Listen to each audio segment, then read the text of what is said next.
안녕하세요. 법무법인 성지 파트너스입니다. 학부모 교권 침해 처벌 어려운데 변호사 선임하면 가능한가요? 최근 교권 침해 사례가 증가하며 교사들이 학부모의 악성 민원이나 부당한 행동으로부터 어려움을 겪고 있습니다.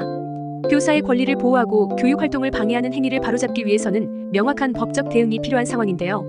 이 글에서는 학부모 교권 침해에 대한 민형사적 절차에 대해서 구체적으로 안내드리겠습니다. 교권 침해 인정 행위. 교권 침해는 교사의 정당한 교육 활동을 방해하거나 침해하는 모든 행위를 말합니다.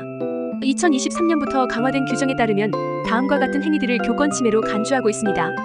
수업 시간에 고의적으로 떠들거나 방해하는 행동, 교사의 정당한 생활 지도에 불응하거나 거부하는 행위, 교사에게 욕설, 모욕, 폭언을 하는 행동, 학부모가 없는 사실을 만들어 교사를 고소하거나 고발하는 행위. 특히 이러한 행위가 반복적이고 고의적일 경우 민사 및 형사 책임을 물을 수 있습니다. 학부모 교권 침해 민사 사례 1. 악성 민원. 초등학교 교사인 A는 학부모 B로부터 6개월간 지속적인 항해 전화를 받았습니다.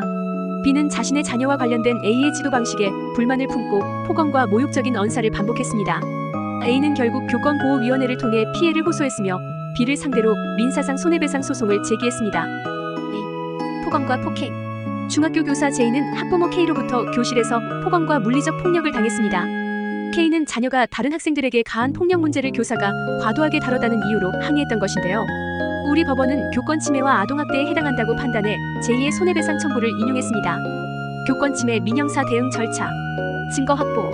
민사 소송을 진행하기 위해 가장 중요한 절차는 증거를 확보하는 것입니다. 녹취, 학부모의 동의가 없었어도 당사자가 대화 참여자라면 증거로 인정됩니다.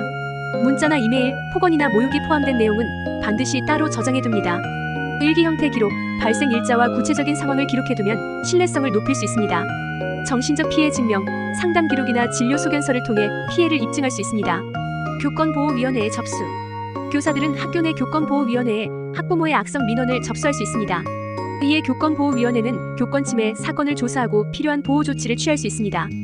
피해 교사를 학부모와 즉시 분리하거나 관련 학생에 대한 징계 조치를 권고할 것입니다. 민형사 소송. 위에서 말씀드린 증거를 바탕으로 민사소송을 제기할 수 있습니다. 학부모의 교권 침해 행위가 확인되면 위자료와 병원비 등 배상을 청구할 수 있습니다. 정신적 피해에 대한 위자료, 학부모의 모욕이나 악성 민원으로 인한 정신적 고통에 대한 배상, 병원비 배상, 정신적 피해로 상담 치료를 받은 경우 치료비 청구, 학부모의 민원 정도가 심각하여 명예훼손이 성립하기에 이르렀다면 형사 절차를 밟을 수도 있습니다. 학부모 불복 시 대응 방법.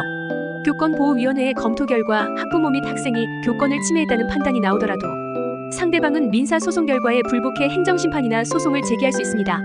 이 경우 교사는 법률 전문가의 도움을 받아 충분한 증거와 논리적인 근거를 들어 방어해야 합니다. 다음으로 학부모 교권 침해가 인정될 시 어떤 판결을 받을 수 있는지 말씀드리겠습니다. 아동학대 혐의에 대한 손해배상 청구 소송. 교권 침해로 피해를 입은 M은 모 중학교의 교사입니다. 학생 A와 B가 서로에게 심한 욕설을 하며 싸웠기에 M은 서로 화해하도록 지도했습니다. 그러나 이 사실을 아는 A의 부모는 오히려 M을 아동학대로 고발했습니다. M은 교권인권보호위원회에 사안을 의뢰했으며 위원회는 M의 지도는 아동학대가 아니라고 판단했습니다. 이어서 A의 부모가 명백하게 교사의 교육활동을 침해했다고 판단했습니다.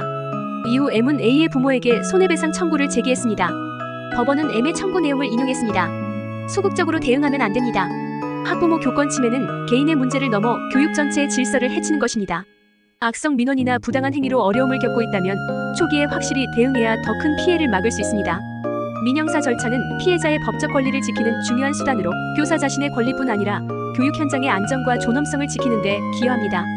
다만 교권 침해에 대한 법적 대응은 증가하고 있는데 실제로 선생님이 사과와 보상을 받는 사례는 매우 적은데요. 교권보호위원회를 통해 교권 침해 인정을 받는 것이 매우 어려워 실효성 논란이 일고 있는 상태입니다. 그러므로 꼭 법률 대리인과 충분한 상의를 통해 명예훼손에 따른 형사고소, 민사소송을 고려해 보시기 바랍니다. 이상 법무법인 성지 파트너스였습니다. 감사합니다.